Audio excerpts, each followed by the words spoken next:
ನಮಸ್ಕಾರ ಸ್ನೇಹಿತರೆ. ಗೃಹಲಕ್ಷ್ಮಿ ಯೋಜನೆಯ 12,000 ದುಡ್ಡು ಬರಬೇಕಾಗಿದೆ ಸ್ನೇಹಿತರೆ ನಿಮಗೆ. ಸೊ ಇದು ನಿಜ. ಅದು ಹೇಗೆ, ಯಾವ ಕಂತುಗಳು ಬರಬೇಕಾಗಿದೆ ಅಂದರೆ ನಿಮಗೆ ಥಂಬ್ನೇಲಲ್ಲಿ ನಾನು ಕೊಟ್ಟಿದ್ದೀನಿ.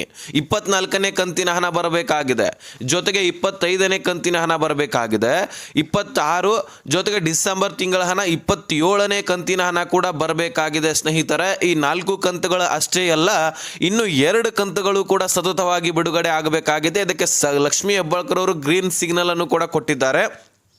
ಯಾಕಂದರೆ ಲಕ್ಷ್ಮೀ ಹೆಬ್ಬಾಳ್ಕರ್ ಅವರ ಮೇಲೆ ಪ್ರೆಷರ್ ಬಿದ್ದ ತಕ್ಷಣ ಒಪ್ಕೊಳ್ಳೇಬೇಕಲ್ವಾ. ಅದು ಏನಿದೆ ಸತ್ಯ ಅದನ್ನು ಹೊರ ಹಾಕಿದ್ರು. BJP ನಾಯಕರ ಒಂದು ಪ್ರೆಷರ್ನ ಮೇರೆಗೆ ಲಕ್ಷ್ಮೀ ಹೆಬ್ಬಾಳ್ಕರ್ ಅವರು ಒಪ್ಕೊಂಡು ಈಗ 6 ಕಂತುಗಳನ್ನು ಸತತವಾಗಿ ಬಿಡುಗಡೆ ಮಾಡಲಿಕ್ಕೆ ಮುಂದಾಗಿದ್ದಾರೆ. ಸೊ ಹಾಗಾದರೆ ಸ್ನೇಹಿತರೆ, ಇವು ಅಷ್ಟೇ ಅಲ್ಲ, ಇದರ ಜೊತೆಗೆ 2 ಕಂತುಗಳು ಯಾವುವು ಅಂತ ನೀವು ಕೇಳೋದಾದರೆ, ಹೋದ 2025ರಲ್ಲಿ ಫೆಬ್ರವರಿ ಮತ್ತು ಮಾರ್ಚ್ ತಿಂಗಳ ಹಣವನ್ನು ಕೊಟ್ಟಿರಲಿಲ್ಲವಂತೆ. ನಮ್ಮ ಗಮನಕ್ಕಂತೂ ಇತ್ತು, ಆದರೆ ಸರ್ಕಾರ ಆ ಕಂತುಗಳನ್ನು ಮರೆತೇ ಬಿಟ್ಟಿತ್ತು. ಇನ್ನು ಸರ್ಕಾರ ದುಡ್ಡು ಹಾಕತ್ತಾ ಅನ್ನುವಂತಹ ಅನುಮಾನಗಳು ಕೂಡ ಇದ್ವು. ಹೀಗಾಗಿ ಅದರ ಬಗ್ಗೆ ತಲೆ ಕೆಡಿಸ್ಕೊಂಡಿರಲಿಲ್ಲ. ಯಾಕಂದರೆ ಈಗ ಪೆಂಡಿಂಗ್ ಉಳಿದಿರತಕ್ಕಂತಹ ದುಡ್ಡನ್ನು ಕೊಟ್ಟರೆ ಸಾಕಪ್ಪ ಅಂತ ಇದ್ವಿ.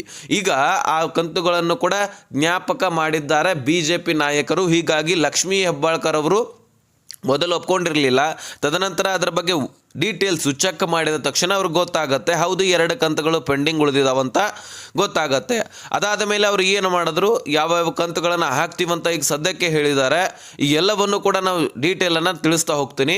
ಸುಮಾರು 1,39,000ಕ್ಕಿಂತ ಹೆಚ್ಚಿನ ಫಲಾನುಭವಿಗಳು GST ಪೇಯರ್ ಅಂತ ಮತ್ತೆ ಬರ್ತಾ ಇದೆ. ಹಾಗಾದರೆ ಇವರನ್ನು ಗೃಹಲಕ್ಷ್ಮಿಯಲ್ಲಿ ಇಟ್ಕೊಳ್ತಾರಾ ಅಥವಾ ತೆಗೆದು ಹಾಕ್ತಾರಾ, ಇದು ಕೂಡ ಸಮಸ್ಯೆ ಉಂಟಾಗಿದೆ.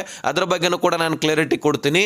ದುಡ್ಡು ಬರ್ತಾ ಇಲ್ಲ ಅಂದರೆ ಈ ಪತ್ರ ಕೊಡಿ ಸಾಕು, ಡೆಫಿನೆಟ್ಲಿ ನಿಮಗೆ ದುಡ್ಡು ಜಮಾ ಆಗುತ್ತೆ. ಬನ್ನಿ ಸ್ನೇಹಿತರೆ, ಇದರೆಲ್ಲದರ ಬಗ್ಗೆನೂ ಕೂಡ ನಾನು ಮಾಹಿತಿಯನ್ನು ಒದಗಿಸ್ತಾ ಹೋಗ್ತೀನಿ.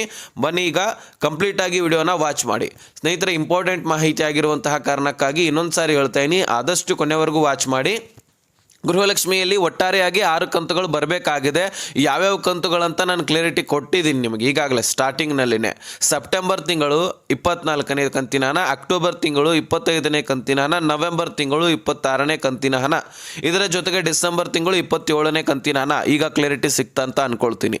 ಇದರ ಜೊತೆಗೆ ಫೆಬ್ರವರಿ ಮತ್ತು ಮಾರ್ಚ್ ತಿಂಗಳ ಹಣದ ಬಗ್ಗೆ ಈ ಚಳಿಗಾಲದ ಅಧಿವೇಶನದಲ್ಲಿ ಚರ್ಚೆ ಆದಾಗ ಇದರಲ್ಲಿ ನೀವು ನೋಡಿರ್ಬೋದು ಸೋಷಿಯಲ್ ಮೀಡಿಯಾದಲ್ಲಿ, ಲಕ್ಷ್ಮೀ ಹೆಬ್ಬಾಳ್ಕರ್ ಅವರು 5,000 ಕೋಟಿ ಹಣವನ್ನು ನುಂಗಿದ್ರ ಅಥವಾ ಈ ಸರ್ಕಾರ 5,000 ಕೋಟಿ ಹಣವನ್ನು ನುಂಗಿದ್ರ, ಈ ಗ್ಯಾರಂಟಿ ಯೋಜನೆಗಳಲ್ಲಿ ಮೋಸ ಆಗ್ತಾ ಇದೆಯಾ, ಮಹಿಳೆಯರ ಖಾತೆಗಳಿಗೆ ದುಡ್ಡನ್ನು ಜಮಾ ಮಾಡ್ತೀವಂತ ಹೇಳ್ತಾರೆ, ಆದರೆ ಪ್ರತಿ ತಿಂಗಳು ಕೊಡೋದಿಲ್ಲ, 1 ತಿಂಗಳು ಕೊಡೋದು, 2 ತಿಂಗಳದ ಹಣವನ್ನು ಪೆಂಡಿಂಗ್ ಉಳಿಸೋದು, ಈ ರೀತಿ ಮಾಡ್ತಾ ಇದ್ದಾರೆ ಅಂತ ಸಾಕಷ್ಟು ವರದಿ ಆಗ್ತಾ ಇತ್ತು.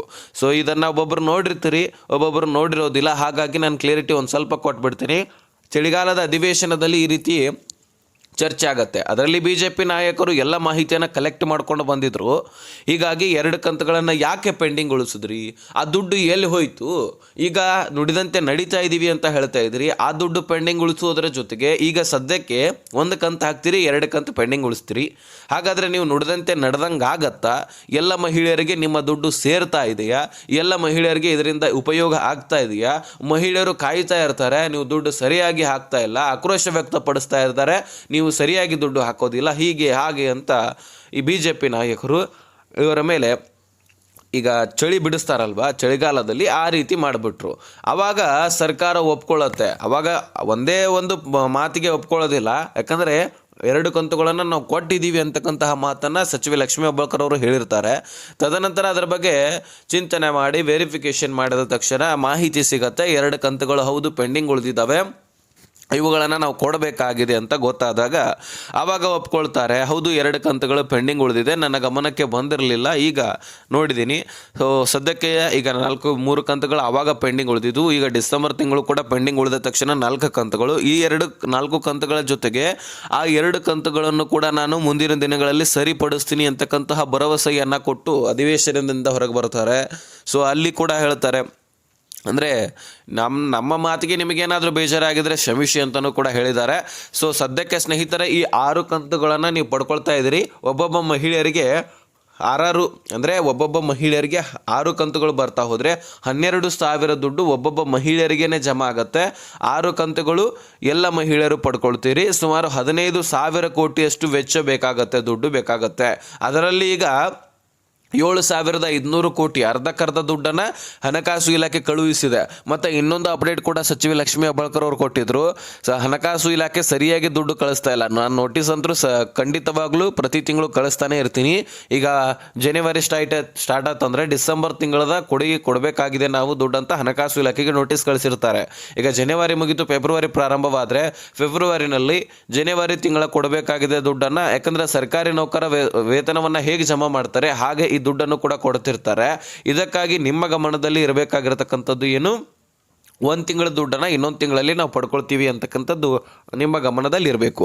ಸೊ ಹಾಗಾಗಿ ಸ್ನೇಹಿತರೆ, ಈ ಗೃಹಲಕ್ಷ್ಮಿ ದುಡ್ಡು ಕೂಡ ಅದೇ ರೀತಿ ಜಮಾ ಆಗ್ತಾ ಇರುತ್ತೆ. ಹೀಗಾಗಿ ಫೆಬ್ರವರಿನಲ್ಲಿ ಜನವರಿ ತಿಂಗಳ ದುಡ್ಡನ್ನು ಹಣಕಾಸು ಇಲಾಖೆ ಹತ್ರ ಮಹಿಳಾ ಮತ್ತು ಮಕ್ಕಳ ಕಲ್ಯಾಣ ಇಲಾಖೆ ನೋಟಿಸ್ ಮುಖಾಂತರ ಕೇಳುತ್ತೆ. ಆದರೆ ಹಣಕಾಸು ಇಲಾಖೆ ಸರಿಯಾದ ಟೈಮ್ಗೆ ಸರಿಯಾಗಿ ದುಡ್ಡನ್ನು ಕೊಡ್ಲಿಕ್ಕೆ ಹೋಗೋದಿಲ್ಲ. ಹೀಗಾಗಿ ಈ ದುಡ್ಡಿನ ಹೆಚ್ಚು ಕಡಿಮೆ ಆಗ್ತಾ ಇದೆ. ಗೃಹಲಕ್ಷ್ಮಿಯಲ್ಲಿ ದುಡ್ಡನ್ನು ಕೊಡೋದು ಇಲ್ಲಿ ಡಿಲೇ ಆಗ್ತಾ ಇದೆ ಅಂತಕ್ಕಂತಹ ಮಾತನ್ನು ಅಲ್ಲಿ ಹೇಳ್ತಾರೆ. ಹಾಗಾದರೆ ಸರಿಪಡಿಸ್ತೀವಿ ಅಂತ ಹೇಳಿದ್ದಾರೆ. ಹೀಗಾಗಿ 7,500 ಕೋಟಿಯಷ್ಟು ಫಂಡನ್ನು ರಿಲೀಸ್ ಮಾಡಲಾಗಿದೆ. ಅಷ್ಟು ದುಡ್ಡನ್ನು ನಿಮ್ಮ ಖಾತೆಗಳಿಗೆ ಒಂದೊಂದಾಗಿ ಕಂತುಗಳನ್ನು ರಿಲೀಸ್ ಮಾಡ್ತಾ ಹೋಗ್ತಾರೆ. ಮೊದಲು 24, 25 ಹಾಗೂ 24, 26. ಸೊ ಟೋಟಲಿ ನವೆಂಬರ್ ತಿಂಗಳ ಹರದವರೆಗೂ ಕೂಡ ಮುಗಿಸೋರಿದ್ದಾರೆ.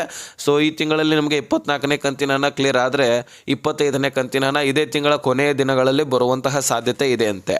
ಸೊ ಹಾಗಾಗಿ ನಾವು ಕಾಯ್ದು ನೋಡಬೇಕಾಗಿದೆ. ಸದ್ಯಕ್ಕೆ ಈಗ ಸಾಕಷ್ಟು ಜಿಲ್ಲೆಗಳಲ್ಲಿರ್ತಕ್ಕಂತಹ ಮಹಿಳಾ ಫಲಾನುಭವಿಗಳಿಗೆ ಈ ದುಡ್ಡು ಜಮಾ ಆಗಿದೆ. ಇನ್ನು ಸ್ನೇಹಿತರೆ, ಈ 1,39,000 ಮಹಿಳೆಯರಿಗೆ ದುಡ್ಡು ಜಮಾ ಆಗ್ತಾ ಇಲ್ಲ.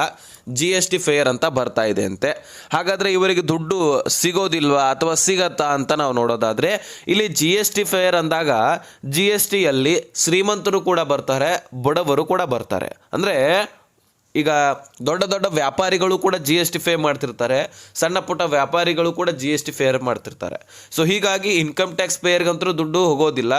ಯಾಕಂದರೆ ಅವರಿಗೆ ರೇಷನ್ ಕಾರ್ಡ್ ಅರ್ಹತೆಯೇ ಇರೋದಿಲ್ಲ. ಇನ್ನು ಈ GST ಫೇರ್ ಇದ್ದವರಿಗೆ ಸಣ್ಣ ಪುಟ್ಟ ವ್ಯಾಪಾರಿಗಳು ಇದ್ದರೆ ಅವ್ರಿಗೆ ಖಂಡಿತವಾಗ್ಲೂ ದುಡ್ಡು ಹೋಗುತ್ತಂತೆ.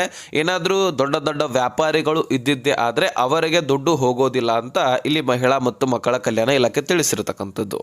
ಹಾಗಾದರೆ ನೀವು ಥಿಂಕ್ ಮಾಡ್ಕೊಳ್ಬಹುದು. ನಿಮ್ಮಲ್ಲಿ ಸಣ್ಣ ಪುಟ್ಟ ವ್ಯಾಪಾರಿಗಳಿದ್ದು GST ಫೇರ್ ಅಂತ ಇದ್ದಿದ್ದೆ ಆದರೆ ಖಂಡಿತವಾಗ್ಲೂ ದುಡ್ಡು ಬರುತ್ತೆ. ಅದಕ್ಕೇನು ವರಿ ಮಾಡ್ಕೊಳ್ಳುವಂಥ ಅವಶ್ಯಕತೆ ಇಲ್ಲ. ಇದುವರೆಗೂ ಬರ್ತಾ ಇದೆ ಅಂದರೆ ಖಂಡಿತವಾಗ್ಲೂ ಬರುತ್ತೆ.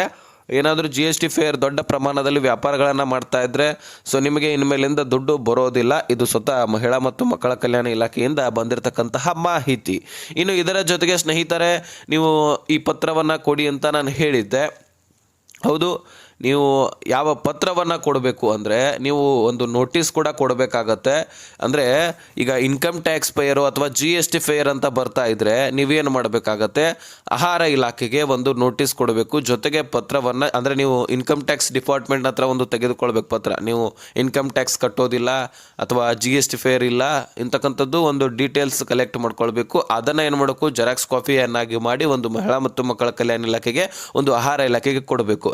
ಯಾಕಂದರೆ ಆಹಾರ ಇಲಾಖೆಗೆ ಯಾಕೆ ಕೊಡಬೇಕಂದ್ರೆ ರೇಷನ್ ಕಾರ್ಡ್ ರದ್ದಾಗಬಾರ್ದು. ಈ ಕಡೆ ಮಹಿಳಾ ಮತ್ತು ಮಕ್ಕಳ ಕಲ್ಯಾಣ ಇಲಾಖೆಯಿಂದ ದುಡ್ಡು ಬರ್ತಾ ಇರಬೇಕು, ಗೃಹಲಕ್ಷ್ಮಿ ದುಡ್ಡು. ಹೀಗಾಗಿ ಎರಡು ಕಡೆ ಕೊಡಬೇಕಂತ ಹೇಳಲಾಗಿದೆ. ಸೊ ಆಲ್ಮೋಸ್ಟ್ ಹೆಚ್ಚಾನೆಚ್ಚು ಜನರದ್ದು ಈ ರೀತಿ ಏನು ಪ್ರಾಬ್ಲಮ್ ಆಗಿಲ್ಲ. ಆದಷ್ಟು GST ಪೇಯರ್ ಅಂತ ಬರ್ತಾ ಇದೆ ಅಂತೆ. ಹಾಗಾಗಿ ಈ ಪತ್ರ ಏನು ಹೆಚ್ಚಾಗಿ ಕೊಡುವಂಥ ಅವಶ್ಯಕತೆ ಏನಿಲ್ಲ. GST ಫೇರ್ ಅಂತ ಸಣ್ಣ ಪುಟ್ಟ ವ್ಯಾಪಾರಿಗಳಿದ್ದರೆ ಖಂಡಿತವಾಗ್ಲೂ ದುಡ್ಡು ಬರ್ತದೆ, ವರಿ ಮಾಡ್ಕೊಳ್ಬೇಡಿ. ಇನ್ನು ಇದರ ಹೊರತುಪಡಿಸಿ ಏನೇ ಪ್ರಾಬ್ಲಮ್ ಇದ್ದರೂ ಡಿಸ್ಕ್ರಿಪ್ಷನಲ್ಲಿ ಇನ್ಸ್ಟಾಗ್ರಾಮ್ ಲಿಂಕ್ ಇರುತ್ತೆ, ಅಲ್ಲಿಂದ ಮೆಸೇಜ್ ಮಾಡಿ. ಖಂಡಿತವಾಗ್ಲೂ ನಾನು ರಿಪ್ಲೈ ಕೊಡ್ತೀನಿ.